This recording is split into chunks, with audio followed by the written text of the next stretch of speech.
Hey guys, what's up? My name's Ines. I write kissing books, and today I'm having a bit of a breakdown because love actually is full of dark moments. Let me break it down for you.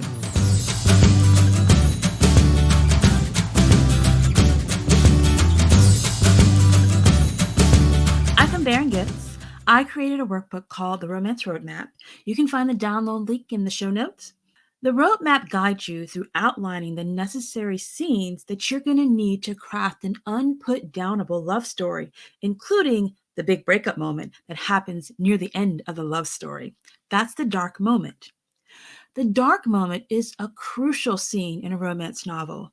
It's where the hero and or heroine face a major obstacle or challenge that threatens to tear them or keep them apart. This moment typically occurs towards the end of the story.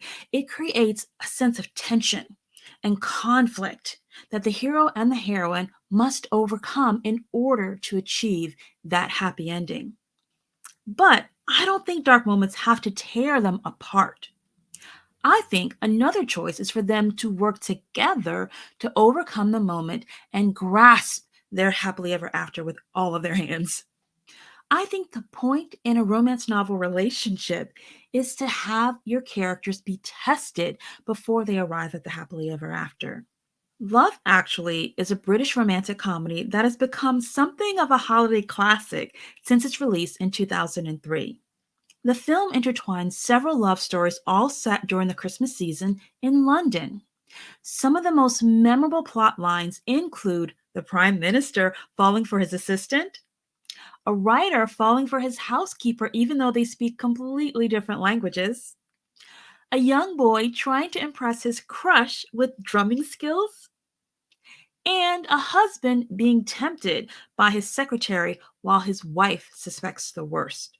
Whether it's romantic love, familial love, or the love between friends, the film portrays various facets of relationships. Some characters are empathetic, some anti heroes. There's lots of meet cute examples and tons of fun and games in this film. What I'm most interested in is the forms that the dark moment can take. And here's my list. I think a dark moment can be a revelation, and that revelation could be of a deep secret or betrayal. For example, the prime minister and his aide's relationship is revealed at a grade school performance. Or maybe the dark moment is a misunderstanding or a miscommunication, and that miscommunication can cause a rift between the hero and the heroine. For example, Colin Firth's character and his maid who speak completely different languages. A dark moment can also be a life changing event that shakes up the character's world. For example, Emma Thompson finding out that Snape was cheating on her with his secretary. A dark moment can also be an external force, like an antagonist or physical obstruction or a mystic force that's pushing the lovers apart. So, an external force would be Card Guy, for example, who's in love with his best friend's wife.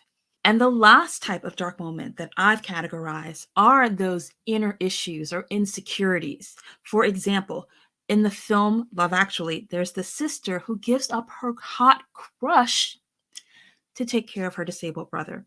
Love Actually is renowned for its interwoven stories. Here's a breakdown of some of those stories. There's the Prime Minister and his political aide storyline. David, which is Hugh Grant's character, becomes the newly elected Prime Minister of the UK. He develops a crush on Natalie, a junior staff member at 10 Downing Street. Amidst his political responsibilities, their budding relationship takes flight. After an awkward encounter involving a biscuit, Natalie is moved to another position in the Prime Minister's office, thus separating the two. David later finds a Christmas card from Natalie where she admits her feelings, leading him to believe he may have lost his chance at love with her. This dark moment becomes a revelation. It's a deep secret that has been revealed. Another love story in Love Actually is that of the stepfather guiding his stepson through his first crush. Daniel, who's played by Liam Neeson, is grieving the loss of his wife. He discovers that his stepson, Sam, is in love with an American classmate named Joanna. Daniel supports Sam as he tries to impress Joanna, culminating in a beautiful dash through the airport. Don't we all love those in the final scenes? Daniel's darkest moment is at the beginning, grappling with his wife's death. For Sam, the son, it's when he believes that Joanna is leaving for America without knowing his feelings. So the dark moment category here for these guys is life-changing events that shakes up their world. Then there's Mr. Darcy, the writer, and his housekeeper. Jamie, Colin Firth's character, finds out his girlfriend is cheating on him with his brother, and Jamie retreats to France to write. There he meets Aurelia, his Portuguese housekeeper, and despite a language barrier, they fall in love. After spending quality time together, though, Jamie has to return to England, and he does this without confessing his feelings. The despair starts to set in when he believes that he might never see Aurelia again, and he regrets not expressing his true feelings. This type of dark moment is a miscommunication where there's actually no communication happening at all. Then there's the brother-sister storyline. Sarah, who's played by Laura Linney, has had a long-standing crush on a hot coworker.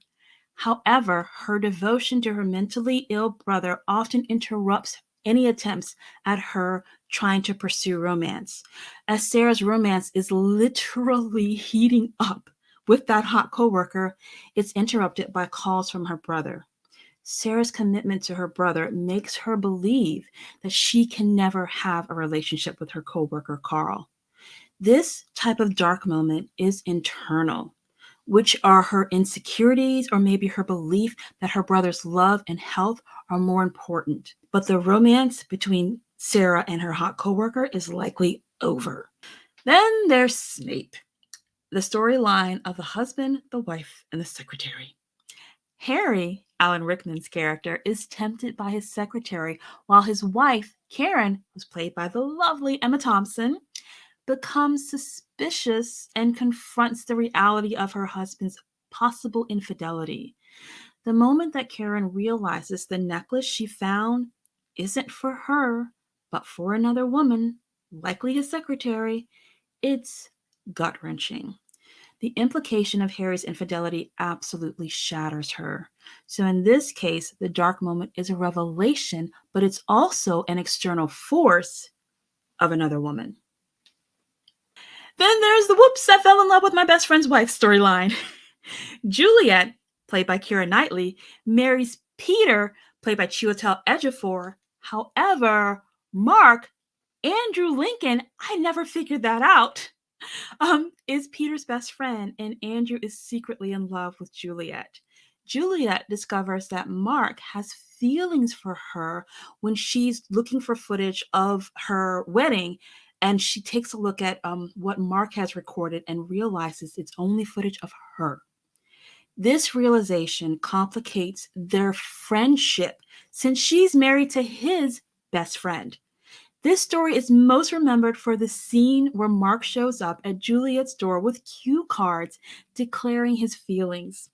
The dark moment is the revelation on the wedding footage, and the grand gesture, which we'll discuss next week, are the cue cards. There are 3 other love stories in this movie, but these that I've just spoken about are the most compelling, in my opinion. These dark moments create tension in the storylines, making the eventual resolutions all the more satisfying. It's these emotional ebbs and flows that make love actually a roller coaster of feelings. So, if you're plotting a romance, such moments can be crucial in building empathy and rooting for the character's eventual happiness. If you're plotting a romance novel, such moments can be crucial in building empathy, planning some fun and games so that we can also root for the character's eventual happiness. If you want a more in-depth exploration of pacing, try out my Page Turner pacing course, How to Write a Binge-Worthy Novel in 21 Days.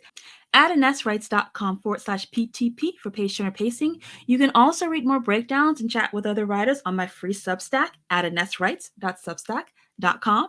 In the meantime, you guys know what to do. You go get them words, while me, I'll try to keep it together until the next time that we break it down. I'll see you then. Bye.